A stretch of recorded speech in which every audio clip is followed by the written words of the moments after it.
All right, welcome back to Bamboo Batu and Bamboo Dialogues. Today, my guest is Dennis Pluemer from Germany, who has a bamboo business in Indonesia. And we're going to talk about his business, making really nice, really cool bamboo furniture. And don't forget, if you like bamboo stuff, please subscribe to the channel, hit the like button, do all that cool stuff.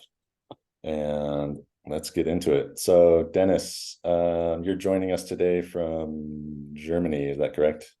That's right. Yes, from Bonn, where I grew up.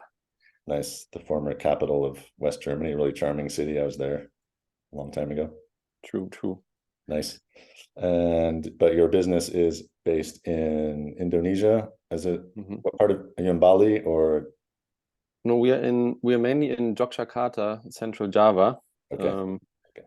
so that's where we source the bamboo, where we have our main bamboo workshop, and then we have a second production site in Semarang on the northern coast of Java, where we do the finishing, packaging, and send items from there. Yes. Okay, nice. Mm. And so how did you get from Bonn, Germany to Indonesia? Rather by coincidence. So it was still during my study days where I applied for an internship for the German development aid. So I was into regional economic development and I applied to projects in Cambodia, Laos, and Indonesia. And after months not hearing from any project, I ended up getting the one in Indonesia in Central Java. So that was after half of my studies. And I went there for an internship for 6 months. And again, by coincidence, I was ascribed to help promote local furniture businesses to promote their items better at European fairs, especially the one in Cologne. So yeah, that's how I got into the area. Yeah, Nice. So yeah, bamboo is a big deal in Indonesia, as well as those other countries that you named. What did you say, Laos and Cambodia? right. Definitely major bamboo producers. Some definitely some major projects going on though in Indonesia. I know Bamboo U is based there, the Hmm. Bamboo University, where they do amazing workshops, training people in all Right. kinds of bamboo construction skills. And most of that bamboo building is really focused on the pole to pole construction, where you have bamboo poles connecting to bamboo poles. So you have that Mm. really natural look with the round pieces. And it's some pretty tricky construction. It's really great stuff to work with, bamboo, as most people watching probably know. But it's also got a lot of challenges because of the shape being round and hollow. There's pros and cons to it, especially like connecting the pieces and things. But what's interesting about your company, your furniture, Pring Studio, is it's not the rustic traditional bamboo type of furniture, but it's the laminated bamboo. So it has that really clean, modern look that Mm. a lot of people really like that. It's been gaining popularity, I guess, in the last 10 or 20 years with bamboo flooring and bamboo cutting boards. Now you see this kind of bamboo in a lot of places. So maybe you want to tell us a little bit about like some of the designs that you do and how you achieve this really slick modern Mm. Mm. aesthetic. Yeah, right. So I mean, when we started looking at bamboo design, bamboo furniture, being located in Yogyakarta, there are still a lot of traditional clusters that do produce bamboo furniture. So we started by making a bit of a mapping, what's still there or what is already in the markets. And like you said, most of the designs were crafted from the round pole. And we found that it's quite bulky, a bit romantic, and we were planning to design furniture that we ship from Indonesia to Europe, to the US, etc. So we are faced with a totally different climate. And I was also looking at bamboo furniture here in Cologne, what we can find in retail stores, etc. And lots of the poles actually cracked. There was a bit of mold on it. There was not a refined finishing. So from the start, we were thinking that working with the poles, not that there aren't great options, but we felt it's not slim, light, and sleek enough. also the risk of cracking would be too high in our opinion. So we were looking at a different structure. Just a very short excurse. You mentioned Bamboo. I also participate in Bamboo in the courses to have the design and carpentry station. So I also very much admire their designs, and I think that for architecture with the pole, you can create very contemporary structures simply because it's a totally different scale. So if you use the pole for like a 10-meter length or something, you can still create like great light-looking designs. Then narrowing it down to furniture where we have stools, small side tables, these structures are just way too huge. Also, the kind of joinery that works for architecture really doesn't work for furniture. So it's a totally different approach. That's also a bit why Ibuku or Bamboo is also interested in what we do, because we are more small scale and more details than what is necessary for architecture. So then finding that, we were looking at what's actually a structure that's quite practical and applicable to furniture. And we also found that, you know, for example, IKEA or other bigger brands, they use the laminated boards and cut their shapes from these boards, so that allows for much lighter, sleeker looks. But the problem from that technique, in my opinion, is it uses way too much glue. So, you know, so then the material is not as natural anymore if it's with 10-15% pressed with glue. B, if you cut shapes from these boards, you have like these very small and narrow planks, a lot of them laminated together, and then suddenly the natural pattern and the natural curviness of bamboo is completely gone. Yeah, so it's fully straight, and you have very narrow planks with conflicting grain often. So we wanted to find a structure that is in between the round and the totally engineered bamboo boards. And then, already being based in Indonesia and producing furniture since 10 years, you know, we've been observing a lot, and there's a traditional structure in especially in Java for the Pendobo and Joglo style of housing. So under their roofing, traditionally what Javanese did was to take a pole and split it into planks and create like a double plank structure. Okay. So two planks together, and then traditionally just wrapped with some rope, later on with some nails or something. So not very refined yet, but we found that that's a structure that is very rigid. At the same time, it's just two planks. So if laminating, if gluing, there's only one glue line in the middle.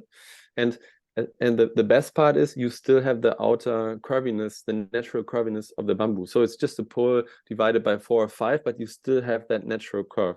So that was the basic observation and the basic structure that we decided to work with. And for our furniture, dining chairs, dining tables, stools, we also can do longer structures, sofas up to 2.5 meters, etc. We found that that is the greatest basic structure. We then complement, for example, for backrests or for main construction structures, we laminate. Yeah, for parts that are not so visible or just very technical, we do have rectangular planks where we can laminate 2 or 3 layers, and then we often work with like a triple plank structure where the center one forms a tenon that then can go through like this double plank structure, for example, at legs. Yeah. Then for backrests, we have hot steam bending and laminating where we can have curved structures. So we work with these 3 techniques, but the main one being this double plank structure. Nice. That's amazing. We'll have links down below in the show note, the description to the website where people can see pictures of your products. Yeah, you really need to see it. Although your explanation was really spot on, but you really highlighted like the pros and cons of the 2 types of bamboo furniture or building material, and the fact that you really figured out how to get the best of both worlds. It's really cool. Because yeah, the bamboo furniture, like the traditional bamboo furniture, I like to call it the Gilligan's Island style, like the rustic, just bamboo poles. It's got a real nice look to it. especially if you have like a beach house or something, you're by the coast. But in Scandinavia or in Germany, I think the slick modern appearance is a lot more popular and appealing for people.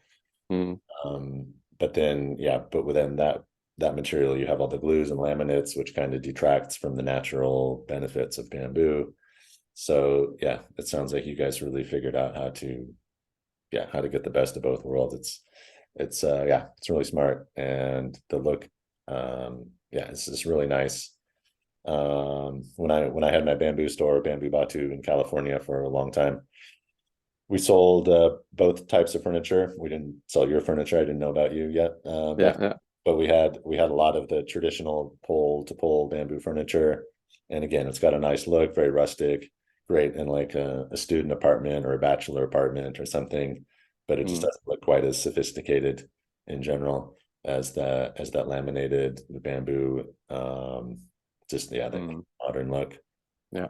Um, what I what really struck me, or one of the things that struck me about your stuff when I saw it, I should say we met in person for.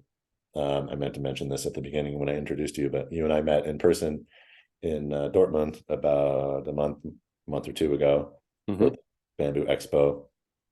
That's how we met. So it's great to most bamboo people in the world. You know, I meet people all over the world, but I never get to meet them in person, or rarely. So it's great that we've actually met in person. And what struck me about one of the things that struck me about your furniture when I got to talking to you was that usually when I talk to bamboo growers and producers and they're trying to figure out a business, how to make a product with their bamboo, I generally tell people like if you just have a small bamboo farm, you're not going to be able to make this high-end laminated bamboo product. You need a factory. You need like $1 million factory with all this machinery for splitting Hmm. and laminating and gluing and pressing. Mm. But I saw that you were doing this on a really small like cottage industry scale, um, and that made me kind of reconsider my idea that this wasn't possible unless you had huge factory and lots of money to invest in all this Mm. equipment and machinery. So Can I just say yeah, quickly say something on that? yeah, please. So so we definitely started smaller scale with the bamboo production. So I mean, I started with a previous brand called Santai Joksha, where it's all about um, revitalizing elements of Javanese culture. So we try to incorporate traditional skills, style elements, and take all inspiration from Javanese culture. So we do have a background also in working with solid wood. So what I just mentioned in Semarang is our bigger factory where we work with solid wood. Then Joksha has always been the workshop where we work with bamboo.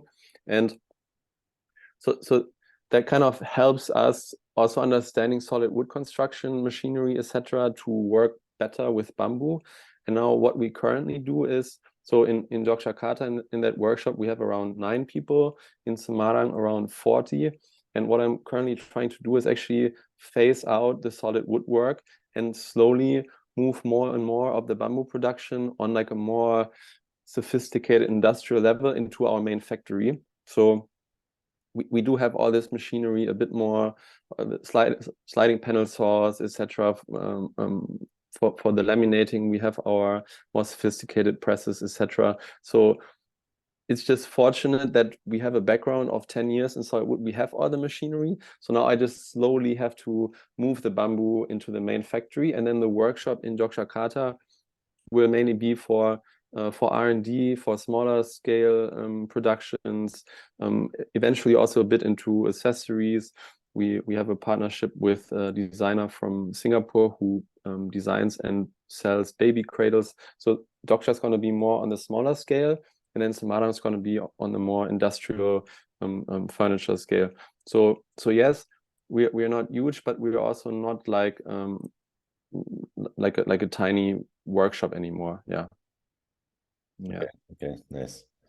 Um, So yeah, since you mentioned like traditional woodworking and such in Java, maybe Mm. you can tell us a little bit more about how you source the bamboo, the Hmm.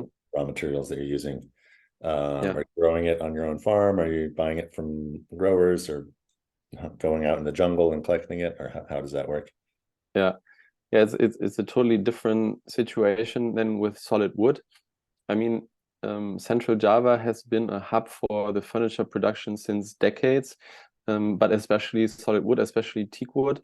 So state-owned Perhutani plantations are established since I don't know how many decades. So it's very easy for us to source the plantation teak wood. It's a totally different story for bamboo. There's simply no established plantation systems, especially not from the public side. So how did we start? We had a production partner in the beginning, and he was already used to sourcing bamboo, so we just got it from him. And he also had a small oven, he had a small treatment station, so we kind of just relied on him. And then step by step, when we started having our own production, we had to find our own system. And how we operate now is, since there are no plantations, we have a kind of an agent, or someone who searches and prepares the bamboo poles for us. And the kind of bamboo that we use, Dendrocalamus asper, the giant bamboo with a diameter of 14 to 16 centimeter, what we use, it mainly grows on hilly areas, on a higher altitude, because it needs a drier soil. And around Yogyakarta, we have two hilly areas called Gunung Kidul and Kulon Progo. And it's not that high, but it's around an 800 meter, 1,200 meter, around there. And it's a limestone soil, or like a high lime content soil. Yeah. So so it's around 30 kilometers from Jogja, and it grows naturally just behind small households, houses. Farmers farm their crops in between bamboo, so it provides some shade. So there's just naturally, there's a huge cluster of this type of bamboo. And what we then do is, we say we need 50 poles, and then our agent goes from household to household, and he knows we have a network of maybe 30, 40 households by now. And he has a list from us, the criteria that we need for the pole. It has to be, for example, it has to be mature after more than 5 to 6 years. It has to grow very straight. There are no holes. There's no visible insect attack. Then he goes from household to household, and then he knows which one are already ripe. So you also shouldn't cut them when they're too young. You shouldn't cut too many from like one family. So then he selects 3 here, 4 there, 5 there, 10 there. And then at the end of a searching phase of a few days, he goes there with a truck, and then he cuts a few there, and collects them together.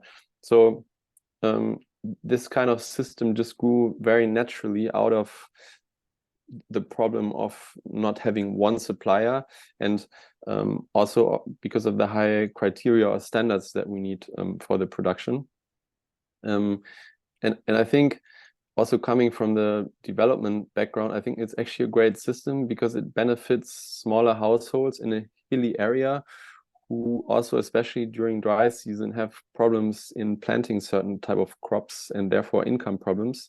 So it's nice because the benefits of buying the pole is distributed among a lot of households.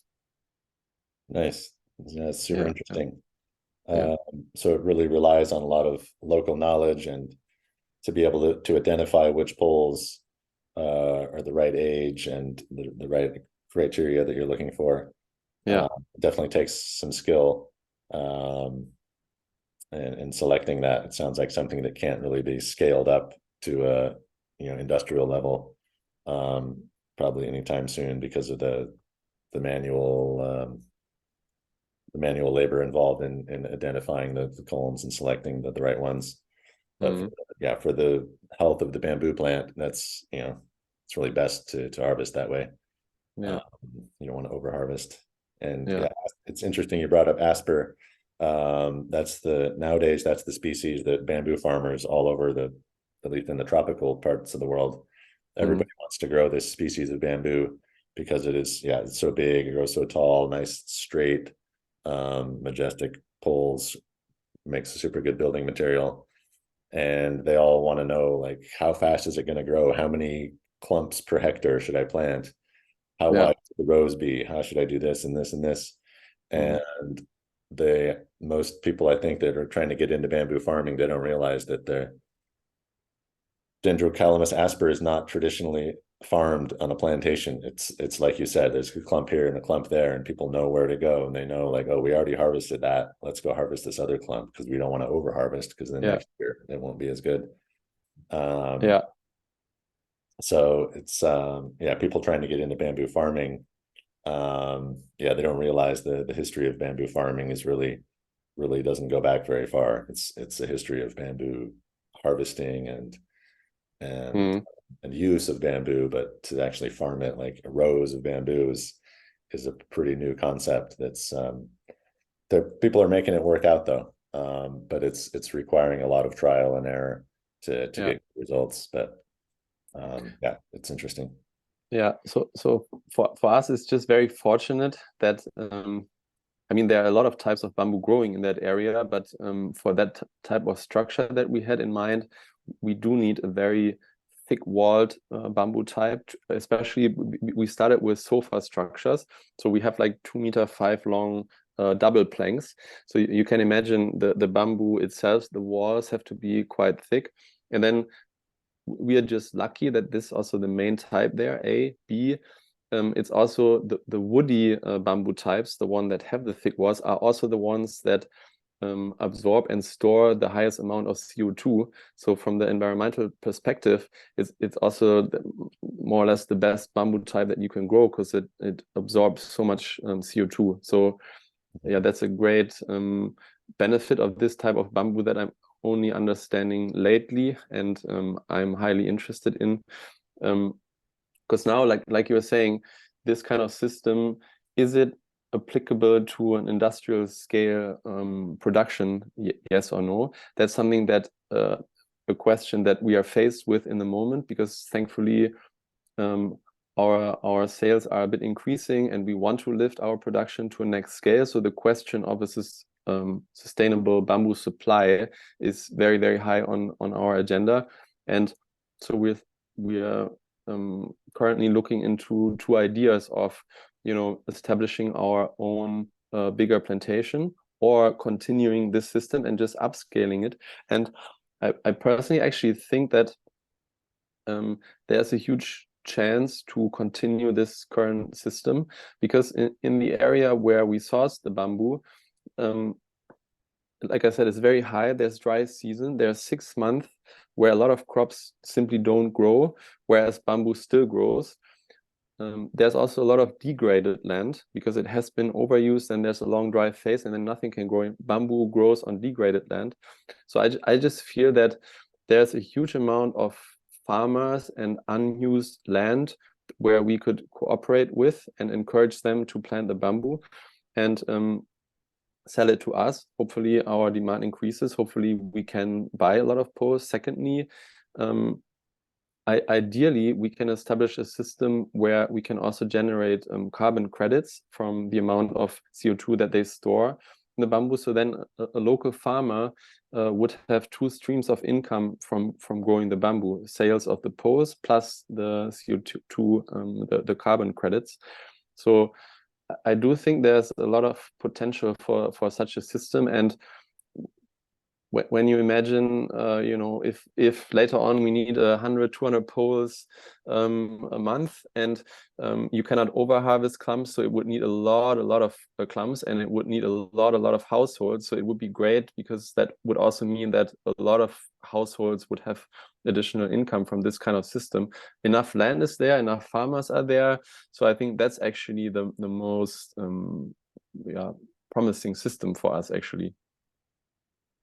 Interesting. Yeah, so decentralized setup with lots of clumps scattered around, and involving the local community with it, so they get an opportunity to participate and yeah, get a little revenue on their land from a plant that grows like so well in degraded soil, like you said. Yeah. Yeah, it makes a lot of sense. There's a lot of projects out there, especially you brought up carbon credits. They're trying to generate like the maximum quantity of carbon credits And so they're talking about, planting thousands of hectares of asper, because dendrocolumnus asper absorbs like so much CO2, like you said. So Mm. they figure, if one plant absorbs so much CO2, then let's plant 20 million of them, and we'll strike it rich on carbon credits. But Mm. they quickly realized that bamboo doesn't really grow in 20,000 acre patches, or so it grows naturally. It grows in clumps in between other palm trees and fruit trees and hardwood trees and teak trees and things. So the whole concept again of bamboo farming, commercial bamboo farming on a large scale, has a lot of challenges with it. Mm. I like your style. It makes a lot of sense, but again, it's a bit difficult to scale it.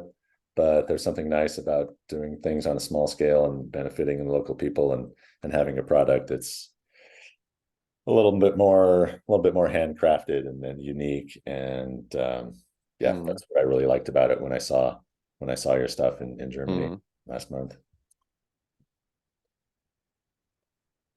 Um, so you talked about the future, what you want to do with bamboo, with your business and harvesting and planting more bamboo in the future. Any thoughts on the future of bamboo in general, the bamboo industry, or bamboo in Indonesia in particular? Where do you think we're going? There's been so much Mm. attention around bamboo, I feel like, in the last year or two. Yeah. Yeah, I'm also just feeling this due to the participation in Bamboo U, because there's enthusiasts coming from all over the world. So I was a bit isolated in Yogyakarta and not sharing so much, or not understanding so much how a lot of people in the regions in the world where bamboo grows are actually so hyped about it now. So Bamboo U quite influenced me. Then also joining the Bamboo Expo in Dortmund, where I also felt it's the first time where actually a lot of players in Europe come together. That also quite struck me, that it's still very much at the beginning. I would have thought that these networks are more established already. So it's kind of a cool feeling that it's just at the beginning. I think we all understand the potential now. It's a bit unfortunate, or for us a chance, for example, in the furniture sector. Like when I started in Indonesia 10-15 years ago, well, 10-12 years ago, I went to the furniture fair in Jakarta, and there were still 2-3 brands selling bamboo furniture. Then that slowly faded. And now when you go to the furniture fair, sadly, there's not any bamboo brand in the moment. So I feel the potential and how it's used in the moment, there's like a huge gap. So I feel in Europe, in the US, I think there's going to be a very fast progress now on architecture products and carbon farming, where a lot of people understand the potential and really, really push for it. Then for the regions where it actually grows, Indonesia, parts of South America, etc., I feel the understanding of this potential is not so much there yet. And there's also a traditional bias towards bamboo being very, very cheap and just a construction material, especially for scaffoldings, etc. So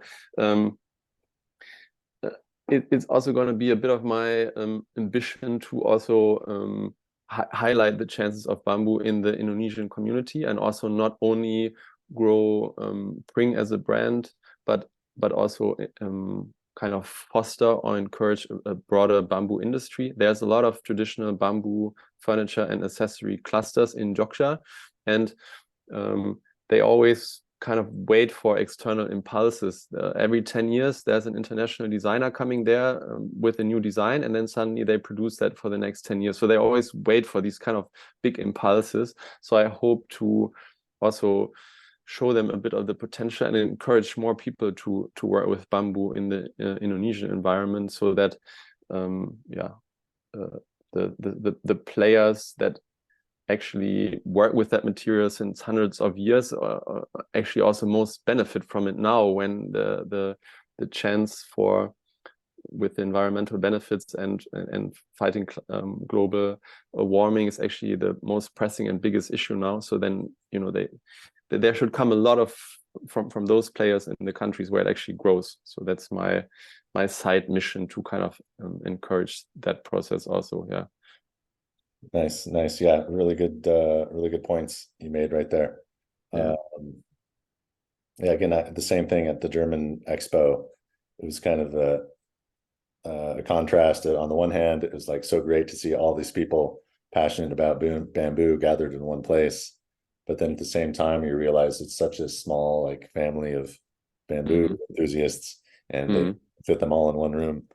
Yeah. Obviously, there's hundreds, thousands of bamboo enthusiasts who weren't there, but it does seem like, yeah, the industry is still quite young. But it was also at the same time very encouraging to have everybody or have all those people together in one place, sharing their learnings, sharing their knowledge, because there's so much potential and still a long way to go. And then the other point you made about these like tropical countries where bamboo grows, there's this bias that it's like, we call it the poor man's lumber. Yeah. And they think, oh, concrete and steel is the way to go. This is like the Western like status symbol. And like, no, this is what we need. We need more bamboo now because we're running out of trees. It's concrete and steel have enormous carbon footprints. And yeah, it's the people in those communities who've been using it already for hundreds of years. They're the ones that should be benefiting from that knowledge and from that resource. And yeah, it'd be great to see more of that. Yeah. As opposed to just like people from North America and Europe going into Africa and cashing in on carbon credits. Yeah. Even though they have, they read a book about bamboo 6 months ago, and now they want to go plant Yeah. 50,000 hectares of it. Yeah. At the same time, the carbon credit thing really is driving a lot of interest in bamboo, and I think people are going to figure out that, yeah, you can't monocrop hundreds of thousands of hectares of bamboo, but you can do a reforestation project on a large scale and incorporate bamboo in a mix with other native trees and fruit trees and things, to get carbon sequestration from it, and to get a resource, the building material that you can do other things with. It just doesn't make sense, yeah, to monocrop just row after row of asper from Kenya to Zambia or wherever you're planting.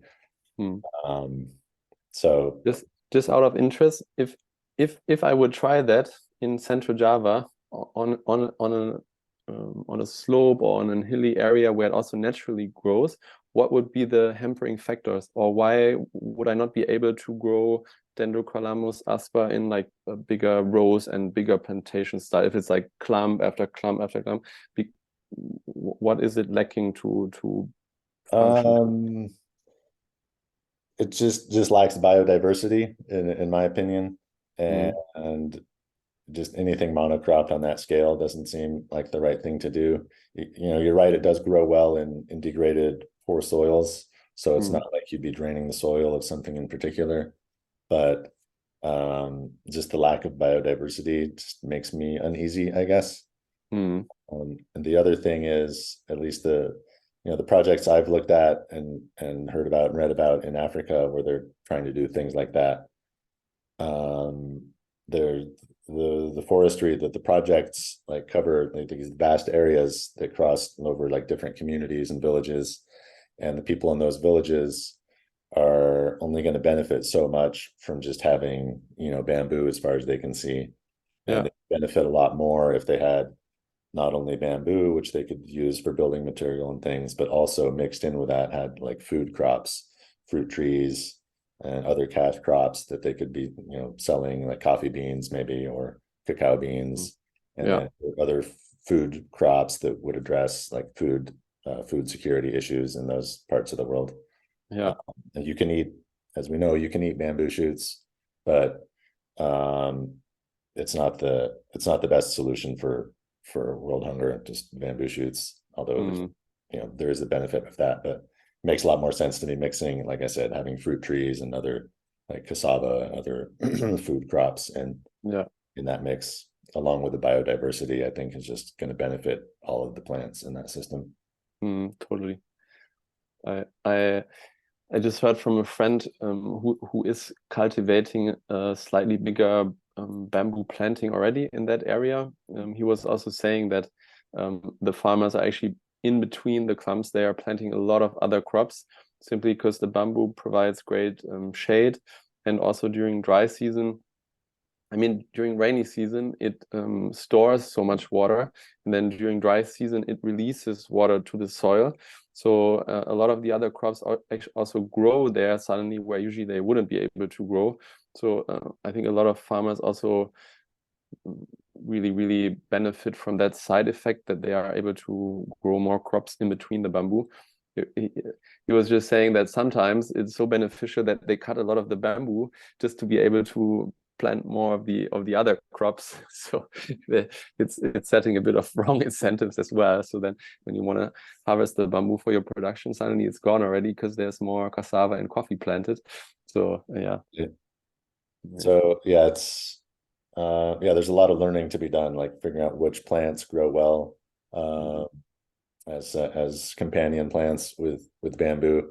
People have been sending me pictures of bamboo with beans in the middle, or planted with bananas, or Mm. pineapples. I know some people in Mozambique doing bamboo and pineapples, and they sent me some pictures, and it's just like, wow, bamboo. It looks really cool to see bamboo growing with pineapples. Never Yeah, yeah, seen how pineapples grow, but they're just cool plants already. yeah. So yeah, figuring out how they grow well together, and if they need the shade of the bamboo, or if you need more space between the bamboo to plant things that are going to need more sun, because Mm. in the first few years it's great, they get the sun, but especially if you're planting asper, you're going to get a lot of shade, uh, Mm. unless you leave some pretty wide rows. But then, Mm. you can also have the rows going in a certain direction, so they get sun all day, versus the other direction where they're in shade most of the day. So Yeah. there's a lot of technique and strategy and research to be done in that area.